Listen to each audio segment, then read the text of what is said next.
के छ मम्मी खबर? अनि हामी आज कहाँ लाग्यो रे? मेरो मम्मी फेरि लास्टै लाज मान्नुहुन्छ कि एकदम लाज मान्नुहुन्छ कि मेरो मम्मीले।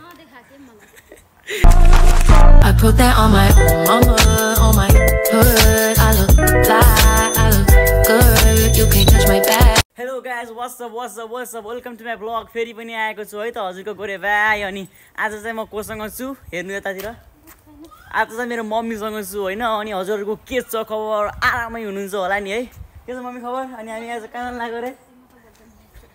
मेरो मम्मी फेरि लास्टै लाज मान्नुहुन्छ कि एकदम लाज मान्नुहुन्छ कि मेरो मम्मीले। एकदम लाज मान्नुहुन्छ। ल ठिक छ होइन। अनि आज चाहिँ हामी सपिङ सेन्टर जान लाग्यो होइन। यस्तो हल्का फुल्का सामान त किन्न पर्यो होइन, खाना त पर्यो होइन मम्मी? किन हो हजुर त मान्छे हो यार, कस्तो मम्मी यार। साह्रै लाज मान्ने क्या, साह्रै एकदम लाज मान्नुहुन्छ क्या।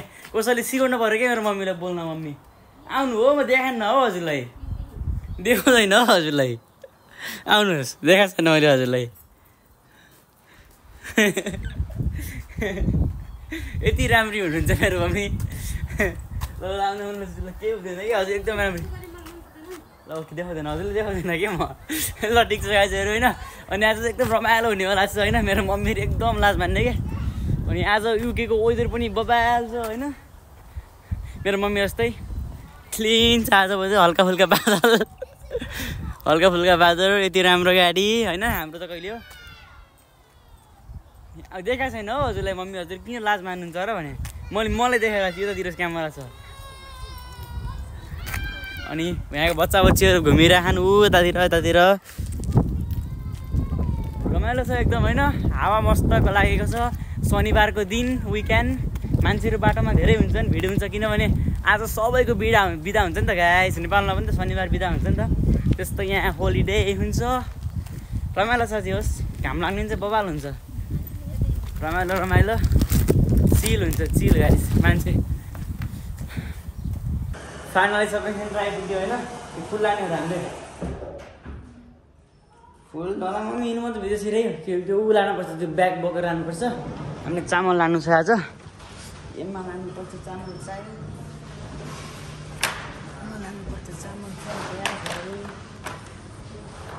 साह्रै महँगो छ चामल चाहिँ। मायाको चाहिँ लगभग 15 पाउन्ड जति पर्दिन्छ क्या यहाँको 15 पाउन्ड भन्ने जस्तो। नेपालको कति हुन्छ ठ्याप्प लाएर भन्ने पनि नेपालको त्यही कति हुन्छ नेपालको अब 2500 जति हुन्छ होला कि। मैले ऱ्यान्डमली भनेको फेरि गेस गरेर हजुरले भनिदिएको 2500सम्म हुनसक्छ 15 पाउन्डको यहाँको नेपालको ठ्याक्कै। साह्रै महँगो नि 2500मा। नेपालमा त यो कति केजी होला? 10 केजी हुन्छ जम्मा। 10 केजीलाई नेपालको 2500। नेपालमा 2500मा कति आउँछ होला? लगभग आउँछ होला नेपालमा 2500, 1 कुइन्टल आउँछ जस्तो लाग्छ मलाई 2500मा। मोलहरू लान्छ कि नै? मोलहरू लान्छ र मम्मी? मोल छैन। अरू के लान्छ? चामल हालेँ मैले, चामल हालिसकेँ मैले। अरू के हो?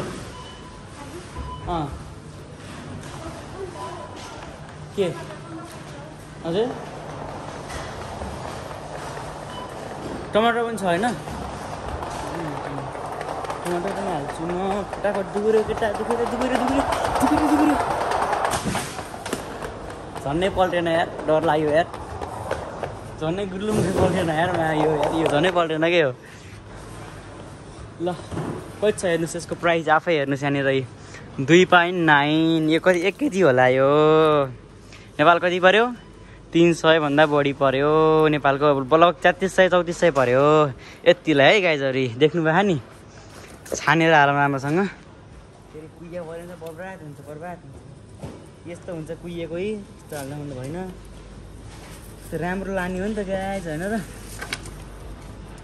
सबै गलेका छन् त गाइजहरू। के हो त यार? यो पनि त्यस्तै गलेको छ त मम्मी।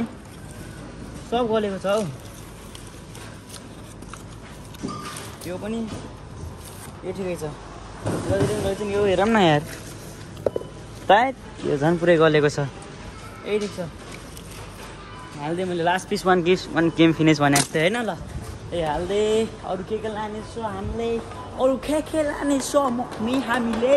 अरू के लाने छ भनी भन्नु न। के हो त्यो? Broccoli, that's good. ठिक छ। अरू के लाने हो हजुरले भनिसेउ न मम्मी। अनि यहाँको चाहिँ यो लिडल भन्ने सपिङ सेन्टर हो गाइजहरू है, एकदम बिग सब बिग जे पनि पाइन्छ यहाँ होइन।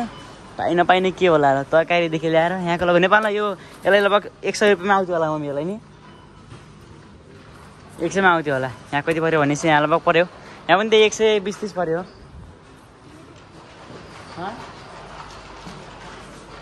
अनि फ्रुटहरू चाहिँ यहाँको र नेपालको लगभग उस्तै हुन्छ क्या फ्रुटहरू चाहिँ होइन। तरकारीहरू चाहिँ महँगो हुन्छ, मासु पनि यहाँ सस्तो हुन्छ तरकारी भन्दा पनि।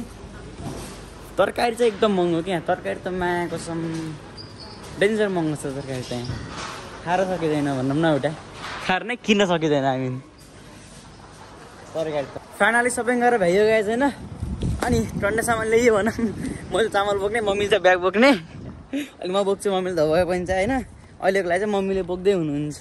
के गर्छ मम्मी, मैले फेरि फेस देऊ न, लाज लाग्ने। परिस्थितिले आज समुद्र पारीमा गाह्रो हुने रहेछ आमा बादेखि टाढिँदा। 12 घन्टा काम सङ्घर्ष अझै जारी छ, कसरी आउनु नेपाल घरमा ऋणको भारी छ।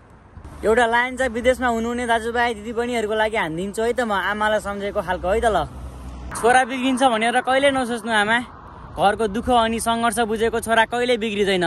म आज पनि तिम्रो साथमा छु र भोलि पनि तिम्रो साथमा हुनेछु आमा, तिम्रो छोरा तिमीबाट कहिले टाढिने छैन।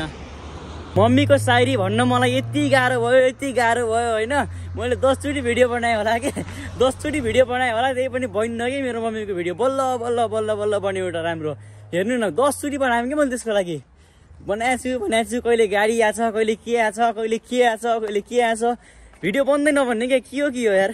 यस्तो सायरीहरू त भन्नै सक्दैन क्या, भन्न खोज्यो बिग्रिहाल्छ। नभए त मम्मीलाई सोधौँ, मम्मी अब त्यही हो, हजुरलाई थाहा नै छ होइन।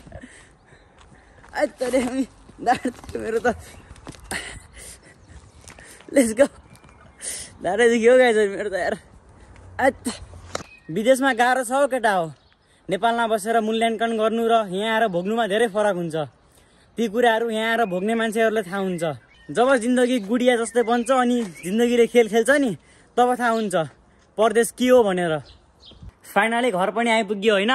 अनि मम्मी चाहिँ अघि नै घर गइपुग्नु भयो, किनभने अघि नै मैले त्यो टिकटकको लागि भिडियोहरू बनाएको थिएँ नि त 1-2टा, त्यही बेला चाहिँ मम्मी घर पुग्नु भयो। मैले चाहिँ टिकटकको लागि भिडियो बनाएँ, अनि हामी घर आएसँगै हामी युट्युबको भिडियोको फाइनल पनि आइपुग्यौँ भनौँ न, लास्टतिर आइपुग्यौँ। अहिलेसम्म हेरेर रमाइलो गरिदिने सबै दर्शकहरूलाई धन्यवाद छ। सब्सक्राइब गर्न नभुल्नु होला, लाइक गर्न नभुल्नु होला। हजुरहरू त्यहाँ चाहिँ एकदम अल्छी हुनुहुन्छ है गाइजहरू, भिडियो हेर्दासम्म हेर्नुहुन्छ, लाइक कमेन्ट चाहिँ हजुरहरूले गर्नुहुन्न, त्यो चाहिँ गरिदिनु पऱ्यो। भिडियो हेरिसकेपछि लाइक कमेन्ट गरिदिनु पऱ्यो।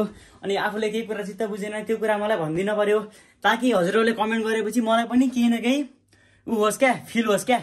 उहाँहरूले मेरो भिडियो मन पराउनुहुन्छ है, उहाँहरूले मेरो भिडियो एकदम मन पराउनुहुन्छ, राम्रो कमेन्टहरू गर्नुहुन्छ। त्यस्तो मलाई फिल भएपछि मलाई फेरि अर्को भिडियो बनाउन मन लाग्छ क्या। त्यही भएर हामी आज भिडियोको अन्त्यमा आइपुगेका छौँ। लाइक कमेन्ट सेयर गर्न नभुल्नु होला, सब्सक्राइब गर्न नभुल्नु होला। अनि मेरो भिडियो हेरेर नै मेरा सबै दर्शकहरूलाई धन्यवाद छ। हामी फेरि भेट्नेछौँ है त हजुर। Thank you so much for watching.